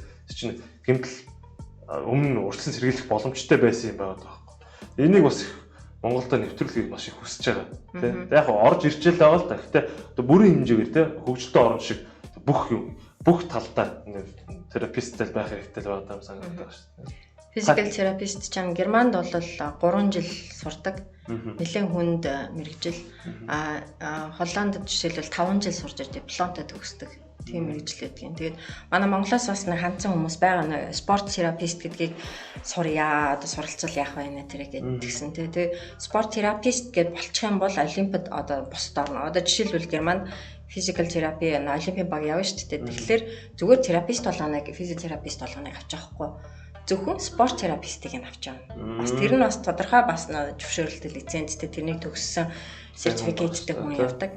Тийм болохоор манай төвжүүлэхэд буюу зүгээр эхлээд дадлагжуулахад манай бариацлахынд те хүн авчираад тэгээд заагаад одоо энэ тейпнүүд байгаа шүү дээ нэг кинежио тейпийг хаана яаж наах хэвтэй те айсвал наан нь өөр яг тэр нэг булчин ингээ чангарцсан байхад те нэг хүчтэй цохилт ч юм уу нэг бэртэл юу авахд дорхно бэртчихийн тулд тэрний чинь судлаад яаж тэр нэг юунаас бэртлээс хамгаалах юм айсвал заавал хагалгаа биш те тэр бэртцэнд одоо би жишээлбэл 2004 онд бараг Олимп хүртэл өвлөөс 12 сараас те Олимп дуустал явтлаа жишээлбэл гараа юу яжсан терапи хийлгэжсэн юу эмчилгээ хийлгэжсэн яг тэгвэл нэг гараа ингээд тэнэл өвдөд идэг тэгэл ихэндээ бууга барайл зогсглаар байнга өвддөг тэгэл хэсэг хугацааны дараа гайг болчдөг тэгээ сүүлдээ тэр нь ингээл нэмэгдээд идэг ч юм уу тэгээд тэр чинь Олимпийн жил чинь бэлтгэлийн ачаал мэдээж ихтэй байгаа болохоор тэрнийг бол түрүүн хэлжсэн шүү дээ өдрийн бэлтгэл дотор ч бас нэг физиотерапист руу явна гэдэг чинь бас нэг бэлтгэлийн нэг хэсэг. Тийм эмчилгээ өөрийгөө нэг урьдчилан сэргийлээд тийм бэртлээс болоод чи хэрвээ явж чадахгүй ч юм айлсвал явсан ч гэсэн гарч өвдөд энэ тэмдэж өвдөд байгаа юм бол амжилтанд чинь нөлөөлөх юм чинь. Тэрний дагуу физиотерапист төр байнга тийм үйлчилгээ авдаг гэсэн. Тэр нь бол ихэнх орнуудад одоо манай Монголд л даанч байхгүй байгаад байна. Яг манай одоо барай засалчид байгаа л да. Тэд нар маань хүрэлцээгүй. Нэг багт гэхэд ч одоо сагсныхаа эмэгтэйчүүдэд нэг өөр, эрэгтэйчүүдэд нэг бас нэг өөр явж байгаа шүү дээ. Тийм болохоор тэмцээн тийм үү бэлтгэл дээр тэд нар бол байнга байж байгаа шүү дээ. Энэ бол номер 1 асуудал. Зөв асуудал хандаж. Энэ ер нь одоо юуны хөгжилтэй орнуудын спортын гол амжилтын үндэс бол энэ бас терапист аваад байгаа шүү дээ. Одоо тэгээ бас Майкл Фелпс дээр ч гэсэн хараа үзтээ хойно нэг бомб тавьсан улаан болцсон. Тийм манай нэг юуны орж ирж байгаа. Тэр чинь одоо ингээл яг дэлгэрч эхэлж штэ. Боломжтой хангах байна. Боломжтой тийм. Би аюу ойлгогдтод яг юм спорт юугаар уламжлалт хангах ухааныг спорт дээр одоо их хэрэг ашиглах талаар судалж төгссөн PhD нэртэй уулзч үзчихсэн. Тэгтээ нэг оломжны гарын 5%-нд. За яг тэр хүмүүсүүд дээр очиж яг тэмцээнийхээ туршид нөгөө нэг сэргээлтээ хийжсэн хүмүүсүүд бол яг л бид төрөлдөлгсөн шүү дээ. Төрөлт дандаа л төрөлдөг. Тэр чинь угаасаа тэнгууд тэрийг шүү дээ хамгийн гол тамирчин хэрэгтэй байна гэж хэлхээс илүүтэйгээр хасгалжуулагч багийн зайгуус ойлгох хэрэгтэй санагдаад байгаа. Энд нь тусад төсөв гаргаж өгөх хэрэгтэй тий. Энийг тусгаалan бэлдэх хэрэгтэй, тухайн тамирчтай онцлогийг мэдэх хэрэгтэй, цаг хугацаа хэрэгтэй тий. Тэгэнгүүт одоо тэр одоо зүгээр ингээл хүмүүс заалан бэлтгэл хийж байгаа л нэг төрүүлж юм шиг л одоо ингээд спортод мөнгө оруулж байгаа хүмүүсүүд хийхэн тэгж боддог. Одоо миний уулздаг хүмүүсүүд ч юм уу те ингээд төсөөлн тийм яг айгүй олон жил ингээд ажил заах агч нар бол яг мэддэг. За эдэрт бол яг үнэхээр амралтын нөхгүй болохгүй гэл те. Тэр нь зааж одоо чинь манай сагсахад би болохоор өөрөө одоо ингээд амьдралын ихээр уншиж бүгдийг YouTube-ээс бичлэг үзээд уншаад гадна дотны юм яаж нэг яж годод тэгэл яг одоо тантай адилхан тохоо өвдөл одоо саяны тэмцээнэр те тохоо өвдөл би нэг яах вэ гэхээр судлаад үзэхээр яг нэг теннис элбо маяг гэдэг нэг тийм өвчин байгаа те ингэж өргөж болохгүй нэг юмэг ч юм уу те сайн бай ингэж авч болдгоо яг энэ дараа хатгачаад байдаг. Тэгэхээр тийм бол би тэрийг судалж олоо. За энийг эхлээд бол массаж юм байна те бүх булчингийн сулах хэрэгтэй юм байна. Дараа нь болвол айс терапи ч юм ингээд үстэй явах юм байна гэл. Тэгэхээр энэ хоёр өвдөгч яг адилхан те. Тэг ингээд орой очиод нэг юм дайнд орцсон юм шиг шүү дээ. Тоглолтын дараа тэг хүмүүсүүд тэрийг ойлгодог байхгүй. Нэгт 3-2-т тоглолттой байх те. Хоёр дахьд би дунд нь амар их терапи хийж 3 дахьд би дахиад яг шинэ юм шиг тоглох болчихно. Тэ. Тэгээ нэгт 3-т 5 дахьын тоглолтны оройжингүй юм бол шүү дээ. Баандаа ус дүүргэн хүлээж игээд нэг мөстөө усан цуун гарч ирээд энэ хоёртой юмаа тавиал ингээл үзэгчд бол тэрийг бас ойлгодог. Тамирчны ард бол тийм айгүй их байдаг. Энийг бол зүгээр хөгжилтэй орн бол тамирчин тоглолт дууслаа шууд нэг өрөөрөө ороход бүх хүмүүс бэлэн байж идэг. Тэгэл тэднүүс чи ингээл тэр хүн гэртээ сайхан бүх юм булчин сулраад бүх юмуд байхгүй бол өвчнөг болоод очиод амархал болчихж байгаа. Адаглаа тийм дээрээс нь булчингийн суулжихгүй болох шин унтахгүй тий. Тэгэл тэрнээсээ болоод ядаргаанаас болоо унтахгүй. Зөндөө асуудлууд байдаг шүү дээ. Тийм учраас тэгээд манад их дутаад байгаа. Миний хувьд тэгж бодоод байгаа. Тэгээд манай спортын одоо холбоотой хүмүүс бас энэ төлөө юм аус ч хөгжүүлээд гадна дотны мэрэгчлэнүүдийг авчираад энд бас семинар зөвлөгөө хийвэл маш их зөв юм шиг санагдаад. Бид нар өөрсдөө тийм нав хав одоо байхгүй юм чи. Залуучууд бол одоо ер нь бас спортын чиглэлээр сурах нь бас их оширцсан юм шиг надад санагдаад байна. Миний хувьд би өөрөө санхүүгийн мэрэгчлээ. Тэгээд нэг төрийн албанд ажиллаж ирсэн, санхүүгийн чиглэлээр магистр хамгаалсан. Одоо ингээд эдийн засгийн чиглэлээр доктор сурж байгаа байхгүй. Тэгэхдээ би нэг бодоод спортын энэ одоо номогийн ч юм яг ийм менежментийн чиглэлээр тэгвэл би нас дуустал спорттой холбоотой явах юм чи. Энэгээр сурмаар санагдаад байгаа байхгүй. Миний бэкграунд чинь санхүү штэ. Би нэгтлэн. Тийм үү чи аккаунтинг юм биш чи зүгээр адилхан юм билээ. Би ч аккаунтинг бичдэг байсан байжгаад банкнд би 5-6 жил ажиллаж агаад тэгээд за би мастерж авах хэрэгтэй гэж бодоод сууж байгаа л би мастерж авахын тулд 1 жил одоо сөүсөрч ингэж хэлдэж штэ.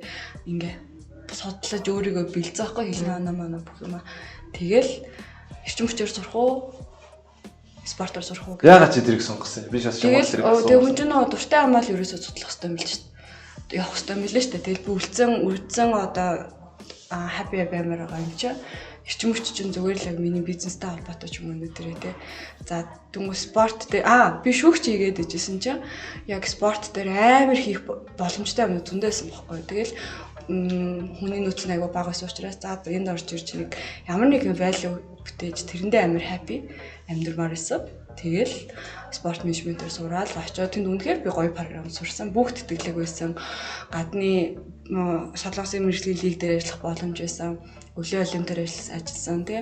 Тэгэнгүүтээ голоор нь дандаа ийш тийшээ тэмцээн явангаа тэмдэг. Шүүгч байгаа юм хийждэг тий. Шүүгч байгаа юм ингээ дипломын ажил хэцүү байсан. Хүн дэсэн л да. Ер нь бол тэгэл тэмцээн шүүгээл хүмүүс ингээл ирээл цүнгээ тавьчаал одоо турист игээл явна шүү дээ тий. Тэгэнгүүт чинь би өрөөндөө диплома бичээл юм уншаал тэгээ нөгөө амар стрессцэн маа шүү дээ. Тэр заал чинь одоо манай санах шиг 1500 заал биш 10,000 15,000 хүний заалтай. Тэгээд манаас да юмн донд чинь би ингээ concentrate 2 цаг тэн дээр зогсохын тулд амар өөрийгөө бэлдэхгүй бол ядраад байдаг учраас 50 байх гэж амар хичээ. Тэгэл яг тэгж авал яваал ирсэн. Ирээд одоо би юу яаж юм тэгэхээр зүгээр юу ч болж байсан тууштай авах хэрэгтэй юм байна л гэж бодож байгаа. Яг үнэ. Ерөөсө тууштай л авах хэрэгтэй байна. Тууштай авах хэрэгтэй байна. Ахигч нарынхаа очрыг болоо сайхан баг болж ажиллах хэрэгтэй байна. Чиний зорилго уу тий?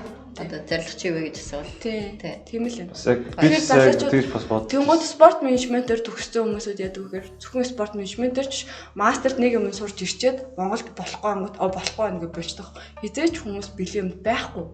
Бид нар тэрийг одоо бидний генерашн одоо өөрчилж шинжилж өстой учраас тууштай бүгдээр байх хэрэгтэй. Одоо тэгээ би ямар санда маа сургуулж явж байгаа хүмүүсд хэлдэг. Ирээд ажиллах уу? Ажиллахгүй хам бол тий окупай. Тийм. Хамаагүй би одоо юу гэдэг хүүхд байхаас өсөхдөө манай аавч ойлол насаараа төрд ажилласан, өвөө юм насаараа төрд ажилласан тийм л коммунист одоо ингээл яг ингэх хэвээр чи яг энэ шугамаар явна. Энэ ерөнхий шугамаа хазааж болохгүй гэдэг л хүмүүжлийн хүүхд байхгүй. Тэгэл яг л спорт Монголд анх намайг тоглож эхлэхэд одоо гэх шиг байгаагүй. Тэгэл тийм спорт тоглолтууд нь жоохон сахлахгүй хичээлд муу ч юм уу. Тэнгуут л нөгөө манай гэрийнхэн чи спорт хийхгүйгээл хичээл дээнэ гэл тэгвэл чи Тэгэнгүүт би яах вэ гэхээр за хичээлээ сайн хийчихвэл спортыг намайг загнахгүй шүү дээ. Тийм учраас аль болох зохицуулъя гэж хичээлийг хөвтэйхэн хийгээл ингээл явсан. Тэгээ чи спортоор хоол олж идэхгүй гэж хэлдэг байсан байхгүй. Тийм учраас мэрэгжил боловсралтай бол гэл. Тэгээ санхүүгийн мэрэгжил эзэмшээл. Тэгээ дараа нь тэрүүгээрээ ажиллаад гэл явсан. Явсан л та явсан. Гэхдээ алдсан юм байхгүй зөндөл юм би тэнцээ сурсан байхгүй. Тэгээ гол нь бол яг хүн дуртай юм хийх хэрэгтэй юм байна. Тэгээ сүүлийн хэдэн жил аюу их ойлгож байна. Тийм ч учраас нөгөө янз бүрийн оюутны саксофоны холбоонд ажиллаад өөрийнхөө юу гэдэг мэдээ сурсан юмыг үзүүлээд хувь тамирчныхаа хувьд энэ залууд нэг зөв үлгэр дуурайл үзүүлчих юмсан. За энэ тамирчин ч бас нэг хичээнгүй бэлтгэлээ хийдэг. Хажуугаар нь бас нэг юу гэдэг хичээл ном хийчдэг ч гэдэг юм уу. Тийм байдлаас нь хүүхд залуучуудыг бас зөв талаас нь хөгжүүлэе гэсэн тийм аюу их одоо мотивацтай болцсон ингээл тэрэндээ үзээд байгаа шүү дээ. Одоо нэг тамирч одоо оюутны саксофоны холбоонд нэг шинэ юм биднээс хийсэн баг. Тэр нь гадны хөгжилтэй орнуудын жишгэлтэй дунд голч нөгөө сурлагын голч дундаж оноогоор тэр саксны багтаа тоглохгүй гэдгийг шийдэгдэн. Тэгэхээр чин тэр гайгүй тоглоод нэр хүндтэй байханд бол бас тодорхой хэмжээнд хичээл хийж ижил тийш орно шүү дээ. Америкт бол нэг иймэрхүү жишгээр явдаг. Тэгээд ийм юм нэвтрүүлсэн. Тэгээд тэрэнд бас нэг тодорхой хэмжээнд 3 жилийн судалгаа харсан чинь бас жоо хүүхдүүд хичээлийн голчтон өссөн л байлээ те. Тэгэхээр бас дотор бас баярлал бахархаал за юм жоохон ч гэсэн энэ чинь бас нэг юм өгөөл байна даа л гэж би бас боддоо шүү дээ тийм. Зөв дээ. Дээр үед наадах чинь яг нэг маш эхлэлмийн үед нөгөө тамирчид чинь тэмцээнээс медаль аваад ирэх юм бол медалаа үзүүлээд дүнгээ авдаг гэсэн хэлтэй дэж ярьдаг байсан шүү дээ. Тийм. Гэхдээ тийм байсан уу? Байсан гэж ярьдаг юм дээд үед. Дээр үед чинь бол яг тамирчин чинь мэрэгчлийн тамирчин шиг байсан л та тийм. Яг ингээл бэлтгэл хийгээл дандаа бэлтгэл хийгээл байж идэм юм шиг надад санагддаа шүү дээ тийм. Харин тийм. Одоо алдар нийгэмлэг гэхээр ерөөсөө зааланд л манай одоо багш магш нарын үеийн хүмүүс ингээл байж идэг л байсан юм шиг тийм. Биднээс ч бас хичээл номдоо яваад тэгээд хажуугаар нь заваараа бэлтгэлдээ яваад тэгэл явах. Тийм боломжийн тийм зохицуулж чадвал тэгэл. Яг нөгөө карьерийн дараах юм гээд яг би надад ч асуух. Онлайн хэлэлцүүлгээр орж явах мөнхөр ихчтэй одоо нөө сумья гээд бүгд биднээс орсон тийм. Тэрэн дээр бас мөнхөр ихч ярьжсэн байхгүй карьер ер нь бол хэл сурах хэрэгтэй юм байна. Карьерийн дараа яах хэрэгтэй гэдэг аюул зөв тодорхойлж явах хэрэгтэй юм байна. Зорилготой байх хэрэгтэй юм байна. Таас зөндөө юм ярьсан шүү дээ.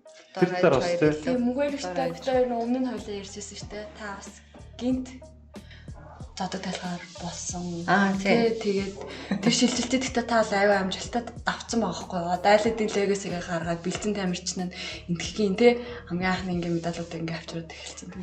Энэ одоо карьер шилжилтийг хийсэн нав хавгаас аваалцаач гэж байна. Нэг жил гараа юу процесс одоо яг тэр нөө олимпиад орж чадахгүй байна гэдгийг хүлээн зөвшөөрөх бол нэг жил шахуу үргэлжилсэн. Толгоноос гарахгүй. Яагаад би ингээд олимпийнхаа эрхийг авч чадсангүй ингээд 6 олимпийн эрхийг авч яалаа тий. Эрхээ аваад орж ялаа. Гэтэл энэ дэр ингээд бүдэрчлээ яав юу болов гэл. Тэгэл янз янзын шалтгаануудыг хайжлаа юм л да.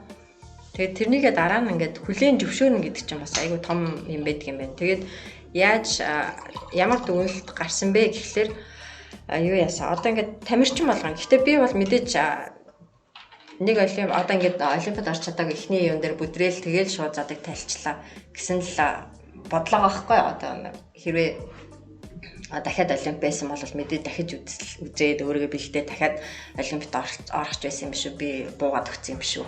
Гэсэн нэг тийм нэг бодол орж иж болно хүнд ч хамаагүй тий. Нөгөө талаасаа миний хувьд бол цаг нь нас нь бас болцсон байсан.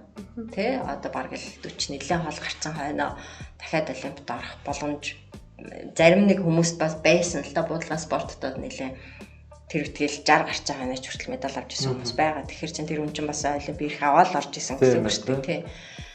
Тэгээд миний ард те одоо ингээд энийг сонсож байгаа зөндөө олон тамирчид байгаа.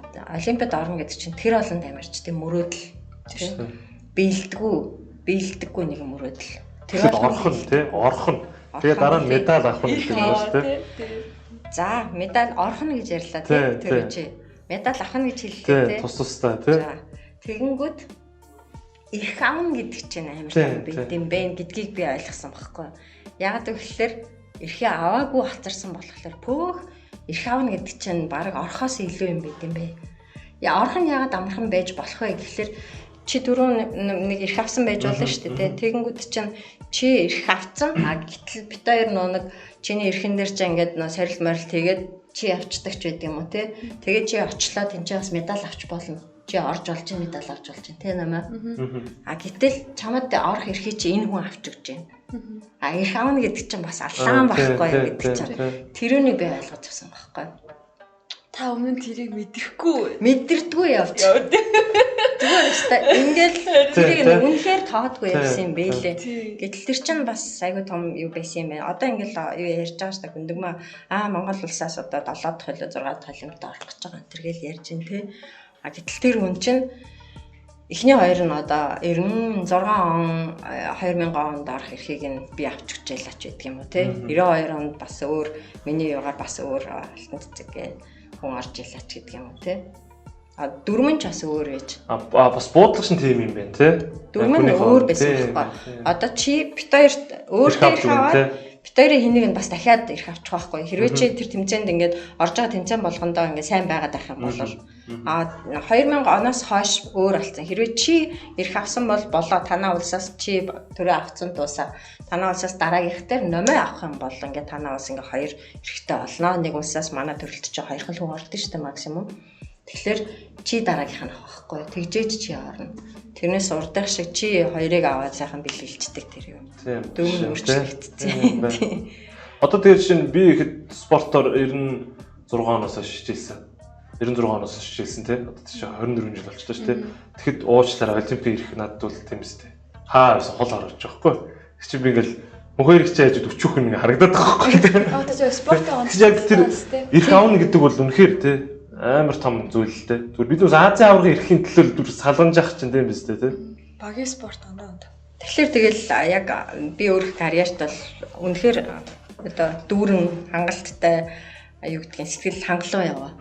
Олон тамирчдын яг сэтгэл зүрх аюуг бас нэг жишээ гэх юм уу те тэд нар ч бас надтай хамт миний дээр одоо медаль авч байгаа тэр сайхан мэдрэмжийг ч гэсэн хуваалцчихлаа шүү дээ. Тэгээд олон тамирчдыг бас төлөөлөөд тэгээд тэмцээнд оролцож байгаа, олимпиад оролцож исэн гэдэгтээ бас би бол зүгээр нэг уйлаад гониглаад шаардлага байхгүй. Тэгээ угаасаа таны карьер ямар ч тийм гониглуулах шаардлагагүй болгоод таныг дараагийн шат руу шилжүүлсэн. Тэгээ 92 оноос тийм 92 оноос 2008 он ингээд амжилтад авчихлаа. Дахиад 12 оны үнд орчлоо тийм. Тэгээд угаасаа яг ингээд хэрвээ та юу гэдэг 2004 5 он зодог тайлцсан бол тэрнээс нэг дараагийн нэг 10 он хүртэл 5 жилийн хугацаанд та шаналх бах те. За би арай эрт байсан юм уу?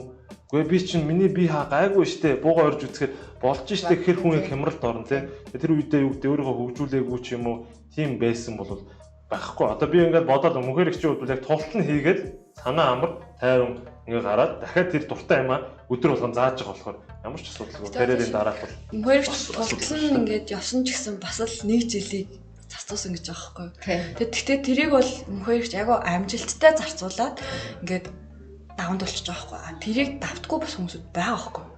Давтгүй хүмүүс яах вэ? Одоо ингээд дааж хаа карьерийг яаж өргөжлүүлэх вэ? Тэгэл айгу сүнсүнэн байдалтай зөндөө олон кейсүүд байгаа шүү дээ. Манай Монголд яг энэ дээр бас жоохон би тийм спортын ороо жоохон юу хийх хэрэгтэй, үйл ажиллагаа хийх хэрэгтэй юм шиг санагддээ надад бол.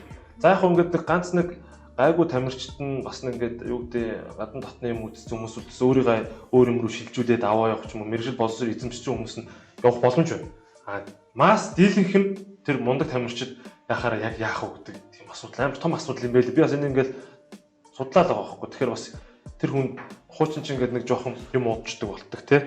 Тэгээ ер нь хуучны багш нарт ер нь байнгын ингээд биднээс юм зааж явахдаа халамцуул байдаг байсан шүү дээ. Чинь тэр хүмүүсийг биднээс ойлгохгүй хахад яг одоо ойлгож явахд чинь тэгэл өдөр болгон бас нэг жоохон сэтгэл санааны готралтай тий. Байнгын тэнцэлж исэн хүмүүс чинь гинт ингийн амьдрал руу шилжчихэд юу яахгүй. Тэгээ нэг зүрхний ажиллагаанаас ихсүүлэл зөндөл юм байна шүү дээ. Бас манай эрүүл мэндийн яам. Тэгээ биеийн тэм спортын газар. Тэгээ ер нь спорттой холбоотой бүх л газрууд энэ дээр бас жоохон ач холбогдол өгөх хэрэгтэй л баг та. Энийг бол юу яаж байгаа вэ? Биеийн тэм спортын газар илүү тийм хэдэн офис ч юм уу тийм хүмүүс оронтой гаргаад тэгээ нэг яг чиглүүлж өгдөг. Одоо эдэрчүүд те залуучууд яах хэвтэй вэ? Насанд хүрсэн хүмүүс яах хэвтэй вэ? Ямар мэрэгжил байна? Ямар ажлын байр байна те тэр мөрний одоо head hunter-нууд байгаа шүү дээ тийм офиснууд тиймэрхүү юмнууд өгж явах тийм оронтой гаргах ёстой. Тэгжээж эдгээр нөө тамирчдад юу яасаа Клаудиа Беккел гэдэг нэг олон улсын олимпийн хорооны гишүүн байсан шүү дээ тий. Тэр чинь манай дээр ч хосоогийн урилгаар манай дээр яг карьерийн дараа яах вэ гэсэн нэг тийм лекцэн тэр хийжсэн чинь нөө IOC-ийн бас нэг бодлого шүү дээ. Тийм шүү дээ. Тэгэхээр тэрнийг манай спортын агентлагууд бас хийх ёстой байх гэж бодож байна. Энэ бол заавал байх ёстой. Энэ ч гэсэн над дээр байсан асуудал тий. Та гэхдээ азтай бас спортын хөгжил дээд түвшиндээ байгаа газар байсан даа бас. Германд жишээ нь яг юу хахад тэр их консулинг ч юм уу тийм юм байсан уу? Байсан болоод би ингэж яриад байгаа байхгүй. Тийм оронтой байх ёстой юм байна. Ягаад гэвэл тэнд чинь аймаг муж улс болгонд спортын комплекс гэдэг төв байгаа шүү дээ. Тамирчдад үйлчилж байгаа. Тэн дээр чинь тийм оронтойны 2-ын 2 хүн байждаг гэсэн байхгүй. Тэгээ тэр 2 хүн чинь 100-га тамирчдаг юу яана? Консулинг хариуцсан тий. Тэгэл тэд нар чинь голдуу дандаа залуучууд ирнэ. Нэг 21 хүрээгүй насныхан буюу тэгээ тэрнээс дээш. Тэгэл тэд нар чинь улсын шигшээ багийн тамирчин гэдэг чинь алдар хүчин одоо тэдний харуул тий. Тамирчид байж байгаа тэр удаа явах уу? Энэ хугацаанд байж байгаа хугацаанд ямар мэрэгчлэг, ямар сургууль яаж эзэмших вэ энэ гэл тий. Тэгээ тэр бүгдийг нэг хариуцсан бас нэг сургуулиудтай хамтарч ажилладаг. Тэгээ за чи тэр сургуульд суралцж болно тий. Тийм мэрэгчлэг хүсэж байгаа л. Тэгээд тэнцээ очиод суралцж авах хугацаанд шалгалтаа тэдээ жаахан хойхон тий. Чиний тэмцээн шалгалт зэрэгцчих юм бол тааруулж өгье тий. Тэрийг чинь зохицуулж ярьж өгдөг ч байдаг юм а тий. Тиймэрхүү юмнууд бол энгийн асуудал юм бол амар зөв бодлоготой байна л да тий. Одоо манайхсан тамирчтай ер нь яг энэ бодлогоор ядаж сургууль сурахчих хэрэгтэй. Заавал одоо юу гэдэг voice test биш юм аа гэхэд одоо олон хувийн сургуулиуд байна тий. Тодорхой хэмжээгээр таарсан юу гэдэг сургууль бас их зөвүүл юм л да. Зөвүүл. Тэгэл одоо тэр голчтон өнтрийг тий. Бас тэр бас нэлээд нөлөөлөх ёстой. Тэр бол тамирчдад тавих заавал ихний шаардлага. Яг үл тэр хүн чинь спортоор яг манайд л өөрөлтөө гадаадд бол спортоор яг амьдрна гэдэг бол маш цөөхөн тооны спорт одоо Европт бол биатлон шүү дээ. Тэрүүгээр эцэлж исэн хүн маш богино спортын карьерийн хугацаа шүү дээ тий. Биатлон энэ чинь тэд нар чинь маш их мөнгө орлоготой. Тэгээ сайн байж чадах юм бол тэр мөнгөөрөө дараа нь спорт карьер яцсан хойно амьдраад явах. Бусад ихэнх спорт бол чи заавал нэг мэрэгжил эзэмших ёстой. Спортын карьер дуслаа бол тэр мөнгөө амьдрах мөнгөө чи мэрэгчлэрээ олж авна. Спортоор мөнгө олж авна гэсэн ойлголт бол ер нь бол цөөхөн тий. Тийм болохоор мэрэгжил Европын энэ бас юу манад таарат байгаа юм уу? Манайх улсад бас хүн ам багтай тий. Шууд спортоор ингээд амар их мөнгө хийгээд амьдрах хэцүү байхгүй тий. Таарна гэж ярихаас илүүтэйгээр ямар нөхцөлөд л энэ гэдгээс л хамаарна л да. Жишээ нь тийм судалгааны ажил байгаа байхгүй яг маань сүүлийн үндэсний сургууль дээр хийсэн одоо цацрал гэдэг. Дууч үлзэрш. Тийм. Охин тийм. Тэгэнгүүт манерийн хийсэн судалгаа яг зодотоос 20 тамирчин 8 спортын төрлөөр зодотоос дараах амьдралын чанар нь одоо юу нөлөөлж ийн гэдэг дээр хахад ингээл 4-5 яг хүчин зүйлүүд гарч ирж байгаа байхгүй. Тэгэнгүүт тэр хүчин зүйлүүдийг сайжруулах л одоо хариу арга хэмжээ авчихад одоо бидний одоо яриад байгаа зодотоос дараах зөвлөгтэй консулинг тэдрийг одоо урьдчилан одоо тамирчдыг бэлтгэх тийм бодлого хөтөлбөр болоо авчиж байгаа байхгүй. Жишээ нь хамгийн энгийн зөвлөх хүчлэгээ бидэрт байхгүй л байгаа. Тийм шүү дээ.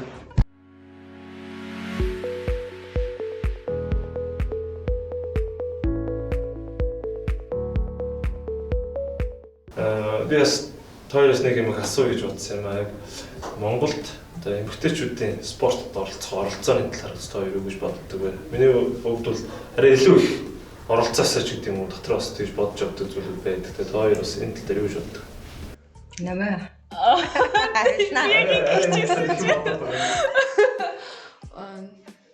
За.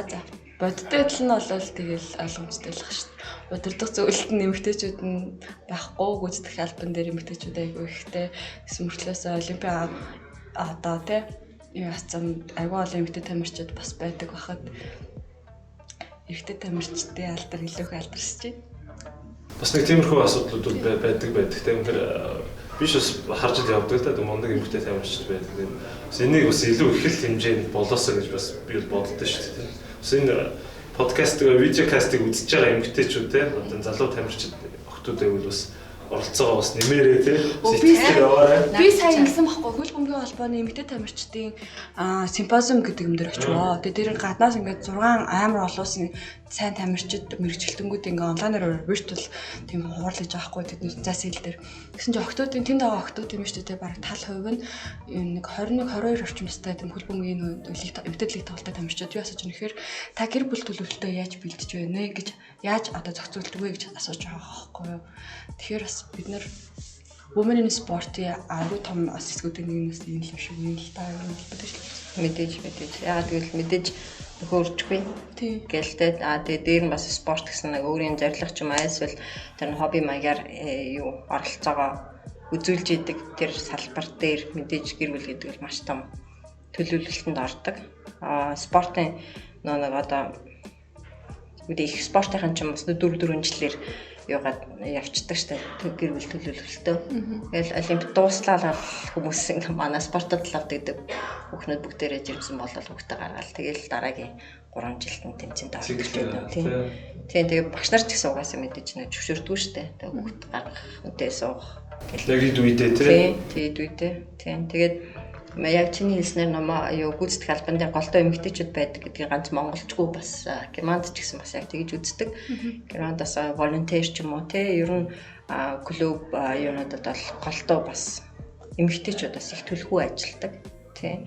Тэгээ тэрний бас нэг жишээ нь бас ингээл эмэгтэй одоо чиний төстэйгээр ихээр чинь нэг хөл бөмбөгийн лигийн тэмцээнд чинь шүүгчээр эмэгтэй хүн бас анх орж ирэхэд бол тэр эмэгтэй хүнийг одоо жоохон дорд үзэгч байт юм а тэг хүлэн зөвшөөрөхгүй яах юм. Тэр бол бараг 5-6 жил болж ээж бараг 10 жилийн дараа хүлэн зөвшөөрөгдсөн маш том мундаг шүүгчээр тодорхойлогдсон ч байдаг ч юм уу гэх жишээ нэ.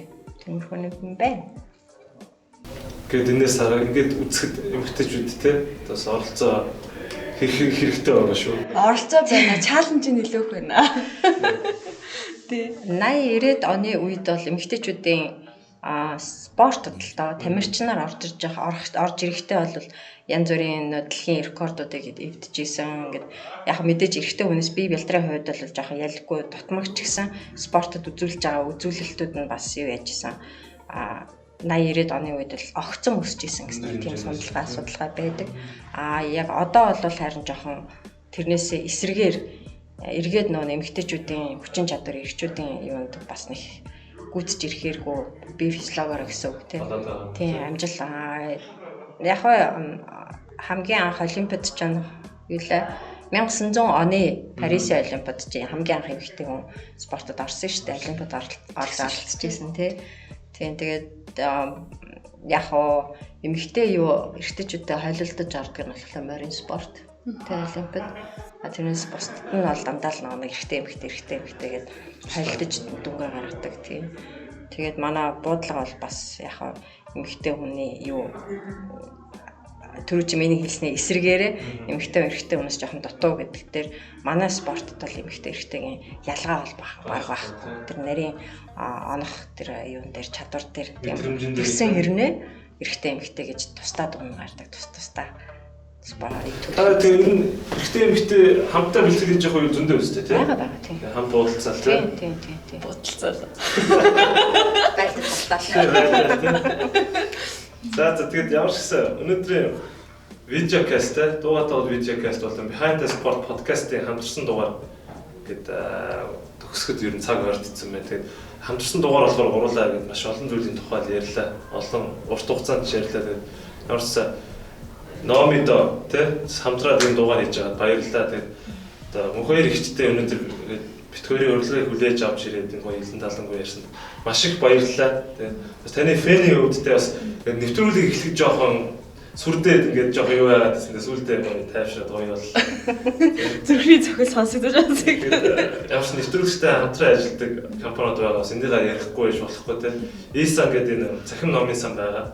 Одоо юу гэдэг бүртгүүлийн регистр хийгээд ороод дуртай номоо уншиж болно. Дээрээс нь аудио бүкээр сонсож болно.